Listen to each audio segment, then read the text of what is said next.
So many Bible translations. If you've ever struggled with finding the best translation for you, then this video is just for you. In this video, I'll be breaking down the basic composition of the Bible, the basic idea behind the types of translations, some of the most popular translations, and which translation could be the best one for you if you're a beginner or if you're a little more advanced on the study level. So do stick around. For me, I have been walking with the Bible for over 10 years and I've been reading multiple translations. I've done a lot of research into them because I genuinely find it interesting, the different translations and which ones are closer, which ones are not, or which ones have what kind of interpretation. Like, I'm super curious and I've been reading it for the longest time. I've had friends, I've had family who sometimes ask me which translation is the best one, and I've been wanting to make a video like this for so long, forever, to share with you and share which translations are good depending on what you're into, whether you're a beginner or whether you're a little more advanced, or whichever stage you're at with your walk. So it's been such a blessing for me to sit down and make this video and have the opportunity to make this video. So if this video is able to help even one or two or even a couple of you out there to better choose which translation is best for you, I'll consider that this video was more than worth making. So let's get started and jump right into it. So with the Bible, there are two main ideas behind Bible translations. The first one is a word for word, which is more of a formal equivalence, and the other one is a thought for thought, which is a dynamic equivalence. Now basically what that means is a word for word is more a literal translation of the original language, whereas a thought for thought is more of an interpretation into modern English that everybody can understand of the original language. And here's where the question does arise: which translation is best for you in terms of being close enough to the original language, but also in a language in modern English that you can understand? I will be including later on in this video, or even right now, a basic picture that shows you the sort of broad end of the spectrums of Bible translations.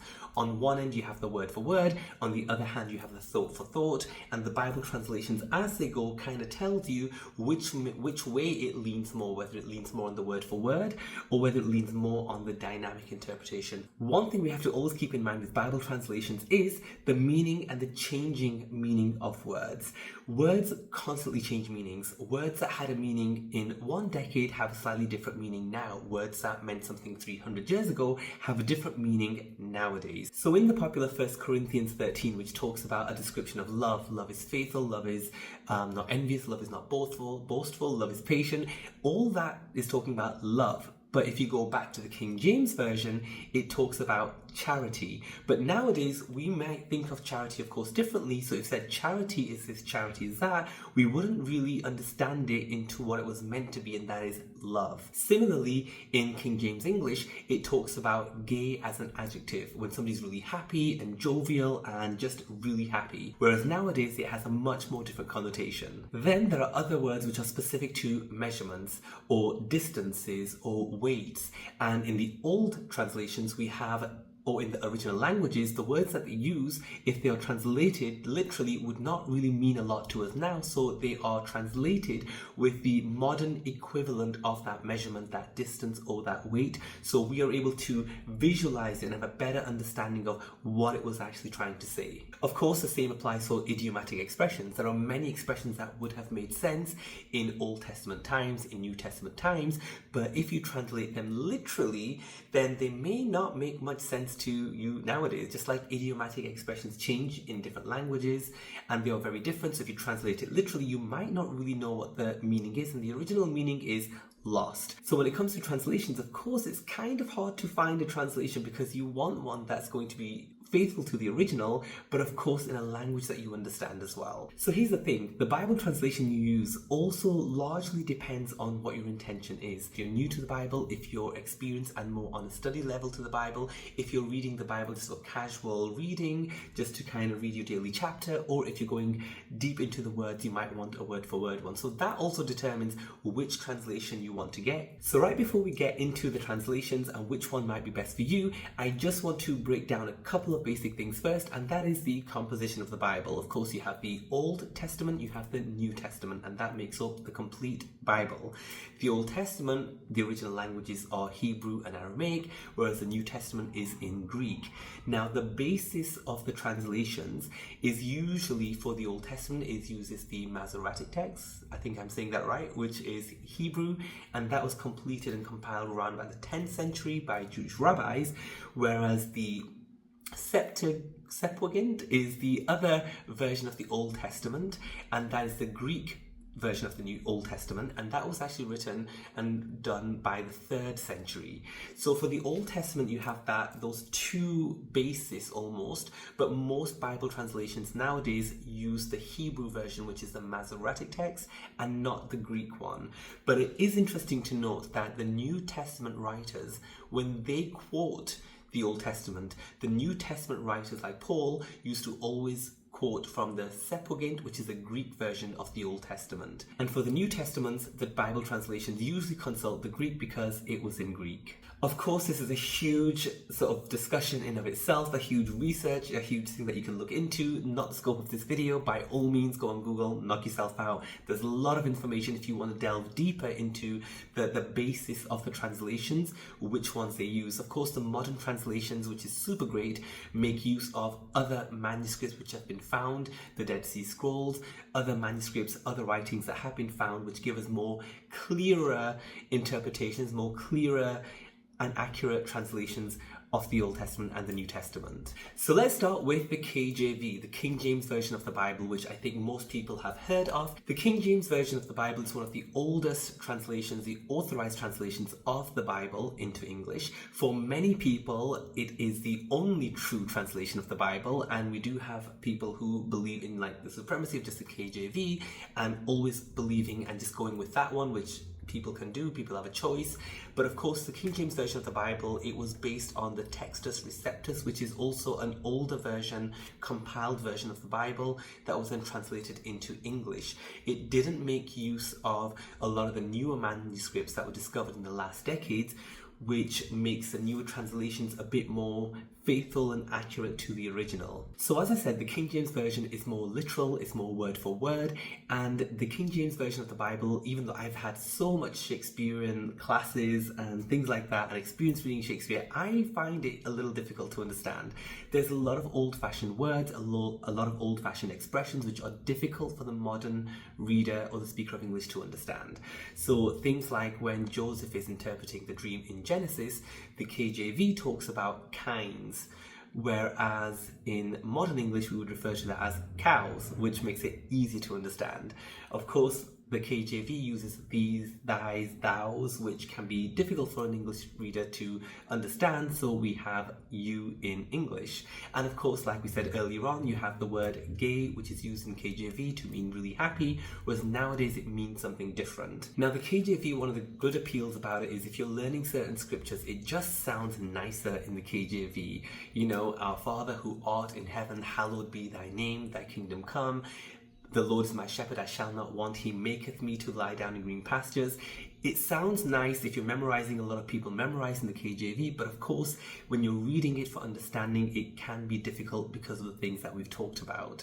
Now, we do also have the NKJV, the New King James Version of the Bible, which is more of a modern rendering, a modern translation of the KJV, where it retains a lot of the original of the KJV, but it's removing the these, the thys, the thous, the kinds, the charity, and it's translating it with a bit of the more modern words that we do understand. So the New King James Version is a better option if you're really into the King James Version, but you want it in a modern English that you can understand. So let's move on to another literal translation of the Bible, which is the ESV, the English Standard Version. This translation is super popular. I haven't used it a whole lot myself. I've consulted it here and there. One thing I will say from my personal sort of observation is when I read it, it doesn't read as smoothly as some other translations for me, like the New International Version. One thing I will add for the ESV is that the Old Testament is based based on the Masoretic text, so it only makes use of other manuscripts and other sources in exceptional or difficult situations. It's hard to figure out what the meaning is, but generally it's based on the Masoretic text. Of course, one of the main benefits is it's very close to the original, it's very accurate and faithful to the original, it's very word for word if that's what you're looking for and you're kind of looking more into studying, or you want something that's more readable in English but with a more faithful, literal, word-for-word translation. But as I said, from my personal observation, I think sometimes it can be a little more, it doesn't read as smoothly as some other translations, but of course, give it a try. Next, we're moving on to a more thought-for-thought dynamic interpretation, one of my favorite translations, or if not my favorite translation, the NIV, the New International Version. This version, like I said, is more on the thought-for-thought dynamic interpretation end of the spectrum for Bible translations. It's also super, super popular, and it's widely used and widely respected amongst many denominations. Now, the great thing about the NIV is that it's based on the Masoretic text, but it's also making use of the Septuagint, it's also making use of the Dead Sea Scrolls, it's also making use of other older sources, but of course it gives you that in the footnotes. So there are a lot of little footnotes with alternative readings or other words, but that's great because it's really giving you, and it's really going to the original languages, so you can rest assured that you're getting a translation that's very close to the original, but also because it's thought for thought, it's in a language that you understand. And I have been reading the NIV for years and years and years and years. I absolutely love the NIV. I think when you read it, it rolls smoothly off your tongue, but it also retains that nice formality, that nice eloquence that you would expect from the word. So this takes us to another great translation, a modern translation, the NLT, the New Living Translation, which is more on the end of the thought-for-thought, dynamic interpretation end of the spectrum. This translation is also super popular, very well respected, very well used by many denominations, and the great thing is it makes a use of the Masoretic text, it uses the Septuagint, and like the NIV uses other sources and the Dead Sea Scrolls to consult, so you can rest assured you're getting you're getting as close to the original as possible. The English is also in more modern English, where it's very readable. One thing I will say is, even though as I mentioned, I prefer the NIV, I've read the NIV for years and years and years, I absolutely loved when I first read the NLT, the New Living Translation. I was getting different meanings from the scriptures, I was getting a different sort of way of looking at the passage. It just kind of really it's refreshing, and it really kind of brought out a different meaning. So if, for example, you are reading currently the ESV or the NIV or the KJV or the NKJV or any other translation, I would highly recommend going to the NLT just to give it a try. Read a couple of chapters and just see what it does for you, and if you get that fresh of breath air, new insight, new revelation, new understanding, it's so good. I highly recommend it for that reason. And for myself too, when I'm sometimes just casually reading the Bible, I would love to just go to the NLT. It reads so easily, it's so understandable. If you're a beginner, I highly recommend the NLT, or of course the NIV, but as a beginner, I think the NLT is definitely a good way to go. Definitely consider that. Now, before we move on to another great Bible translation that I absolutely love, I want to really quickly mention the Good News Bible. Now, the Good News Bible is a Bible that I've read for months and months and months before. I used to consult it a lot. It's written in super easy language to understand. It's more on the thought-for-thought dynamic interpretation end of the spectrum, where it's definitely written in a way that you can understand it nowadays. It's really recommended, like highly recommended for children as well, because of its easy to understand language. So now moving on to one of my other favorite translations of the Bible that I have been walking with almost as long as the NIV, and that is the Amplified. Now we have the classic Amplified, and now we have the newer Amplified, which is in 2015.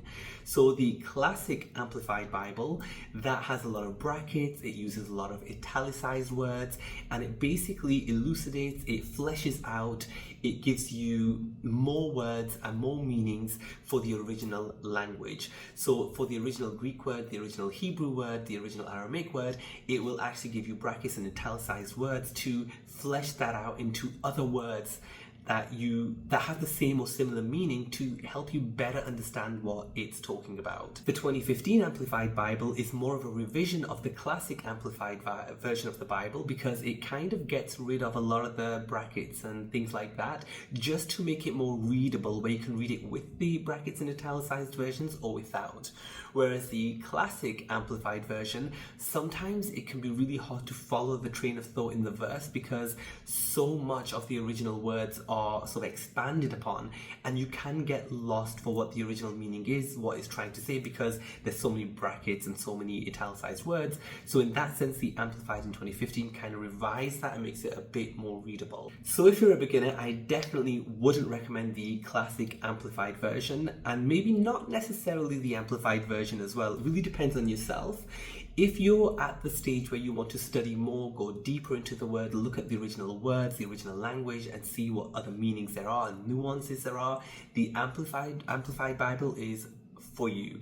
And that's why it's a Bible that I've walked with for so long, because if there's something that I'm not sure about or I don't understand, I'll always go and look at that verse, that chapter in the Amplified, to get that amplification of the original words to help me get a deeper and a better understanding of the meaning in that passage that gives you a clearer understanding. So yeah, as a beginner, maybe not the Amplified, the classic, or the other one, but as a study version or study accompaniment, or if you now want to just start reading, I would definitely recommend the Amplified. I personally am trying to read more the Amplified, the 2015 now, because I love the amplification of the words. I love the added depth of meaning that it gives that you don't always get in other translations. So regardless of which translation you choose, definitely consult, I think, an Amplified, the classic or otherwise, just to help with those passages which are particularly hard to understand, or if you just want to get more meaning from those passages. Now, just before I do mention a third type of Bible translation, I do want to quickly go into like a certain example of a verse with the different translations that I've been talking about, so you can kind of see the translation and what I'm talking about. So I don't have it with me, but like I have my computer. So if we look at Romans 12:2, if we look at the King James Version, it says, "And be not conformed to this world, but be ye transformed by the renewing of your mind, that ye may prove what is that good and acceptable and perfect will of God." That ye may prove. Okay, so that's still clear enough. Let's go to the ESV. So that same verse, ESV, says, "Do not be conformed to this world, but be transformed by the renewal of your mind, that by testing you may discern what is the will of God, what is good and acceptable and perfect."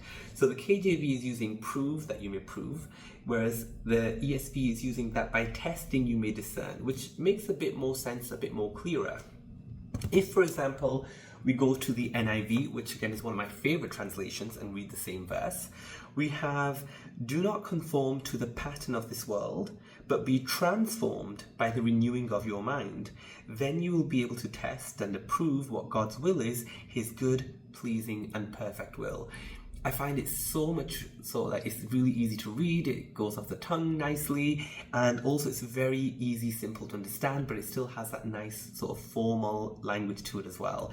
Love, love, love that. So if we now go to the NLT, the New Living Translation, Romans 12:2, it's, "Don't copy the behavior and customs of this world, but let God transform you into a new person by changing the way you think.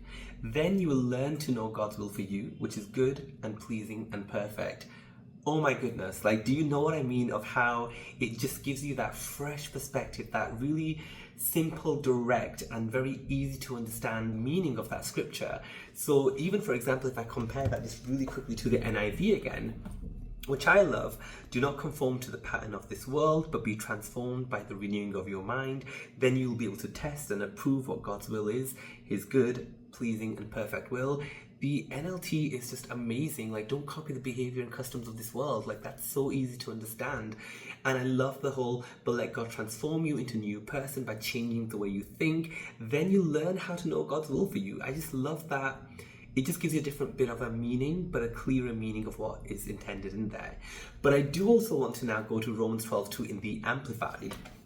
Now, if you go to the classical version first, stick around with me. This is what you'll see what I mean by the Amplified Classic version is kind of very long and very amplified, and you can lose sometimes the train of thought. So here goes. "Do not be conformed to this world." this age, fashioned after and adapted to its external, superficial customs, but be transformed, changed by the entire renewal of your mind, by its new ideals and its new attitude, so that you may prove for yourselves what is good and acceptable and perfect will of God, even the thing which is good and acceptable and perfect in His sight for you. So notice there's a lot of amplifications in there, a lot of words, brackets and italicized words, and it does give you a fuller understanding of the scripture, but at the same time, if you're reading that first off, you can really miss what it's trying to say to you. So as a student, as a study aid, it's great. As a first-time reader, maybe not so much. But I do love how it gives you the extra information. What does it mean to be conformed to this world? Fashioned after, adapted to its external, superficial customs. What does it mean to be transformed? Well, changed by the entire renewal of your mind. What does it mean by renewal of your mind? It's new ideals, it's new attitude. And I just love that. It really gives you more understanding. And just to finish, I do want to go to the Amplified version, the 2015 for 12.2. And again, you'll see it's similar, but it's a much more readable version of it compared to the classic version. So in the Amplified 2015 Romans 12.2, it's, "And do not be conformed to this world any longer with its superficial values and customs, but be transformed and progressively changed as you mature spiritually by the renewing of your mind, focusing on godly values and ethical attitudes, so that you may prove for yourselves what the will of God is, that which is good and acceptable and perfect in His plan and purpose for you." Wow. So I love this version. I love this translation because it's really amplifying those words, giving you a deeper meaning. So again, if you look at 12.2, what does it mean to not be conformed to this world? It's, don't be conformed any longer with its superficial values and customs. What does it mean by transformed? I love that it says progressively changed as you mature spiritually. Now we have a better understanding of what that means. It's a process. I also love where it says, what does it mean by the renewing of your mind? Well, it means focusing on godly values, ethical attitudes. It just gives you more meaning, more definition to the original word. So as you can see, if you're reading just the NLT, if you're reading just the NIV, you kind of miss sometimes the additional nuances, additional meanings that could help you understand it more. So I would encourage you, whichever Bible translation that you use, if you're going for a thought for thought, if you're going for a word for word, do keep that in mind. Do feel free to jump over and consider other translations just to help you better get the meaning. Okay, we're almost done. Stick around. This video's been kind of long, but the last thing I want to talk about is a different kind of thing that motivates the Bible translation, and that is a paraphrase. For the paraphrase, one of the most popular versions that you have is the Message. Now, the Message is a paraphrase. It's good. It helps you understand the meaning, but it's also not that close. It's not a word for word. It's not even a thought for thought dynamic interpretation. It's going to a paraphrase. So you're almost getting further away from the original language, original words, and we're going really into paraphrasing, into modern talk, how we would explain certain things, how we would explain certain concepts. So it's great to understand, but I would definitely not use it as a Bible translation to read every day, to read the scripture, because there are better translations, I feel, that are more close to the original, yet also in a modern language that you can understand, like the NLT or the NIV. Another paraphrase translation of the Bible is the Passion Translation, TPT. That is a translation which I don't think the whole Bible is available for. It's paraphrase, and again, the only sort of risk with these paraphrase Bible translations are there could be a lot of interpretation involved in there, which cannot necessarily go with the intended original meaning. So I know for the Passion Translation, there are some online Bible websites that have removed the Passion Translation from their site, and it's not available there. So again, by all means, consult the Message, the Passion, if you want to have a paraphrased version as an addition to what you're already reading in other translations. Wow, so this has been quite a long video, so I'm going to wrap it up right now. So which Bible translation you read, it largely depends on if you're new to the Bible or if you're more experienced and you've been reading the Bible for a while. It also depends if you want to go in more study sort of mode, or if you want to just read casually when you're reading your chapter a day or something like that. Of course, as I've been saying in this video, if you're new to the Bible, I would highly recommend something like the NLT, the NIV, or even the ESV. If you're more into studying the Bible and going deeper into the Word, I would recommend again the ESV, the Amplified, the Classic Amplified, or a Bible translation like that. I would highly recommend you to even get some of the apps. The versions are available for free online, free on the apps. Try reading a chapter, try reading your favorite Bible verse, or try reading a chapter that you're familiar with in all the different translations and see which one speaks to you, which one resonates to you, because at the end of the day, you want a Bible translation that's going to be easy for you to read, that's going to not put you off from reading because you don't understand it, and you want to get a translation that's going to really open up the words for you so that you can understand it. And the great thing is, as we've mentioned, with most of these new translations, they are making use of not only the Masoretic text, the Septuagint, they're using a lot of the Dead Sea Scrolls and other sources, so you can really rest assured that you're getting a translation, whether it's word for dynamic equivalence, you can rest assured you're getting a translation that's very close to the originals. So as I said, consult apps, websites, consult different translations. Try reading a chapter, see which one speaks to you, which one's clearer for you, and don't be afraid to sort of pick and choose and use a few. Use an NLT, but also consult the ESV, or use the NLT and consult the Amplified, just to get that more rounded meaning for the scripture. I really hope that you have enjoyed this video. I really hope that you've learned something more about sort of the Bible and the translations in this video, and I hope that you're that much closer to picking a translation that's best for you. And again, as I said at the very beginning of this video, if it even helps one or two people or a couple of you into choosing a translation, or kind of just sifting through the confusion of which Bible translation is good for me, or why there's so many different translations, if it's helped you choose or get closer to a translation of the word, then I will consider this video was more than worth making. Please do leave a comment below which Bible translation you are reading, which one you're considering reading, or if you're going to change for a different one, which one you're considering changing to, and what are your reasons for it. And of course, there are translations that I haven't mentioned. You can always feel free to check those out, mention it in the comments, and I really do hope that we kind of share that with other people and give each other advice which one we prefer. And yeah, I really hope you've enjoyed this video, and if you haven't subscribed to my channel, please do consider subscribing, and please do share, comment, like this video, and share it with anybody who you might think would be interested or who might get some benefit and help from this.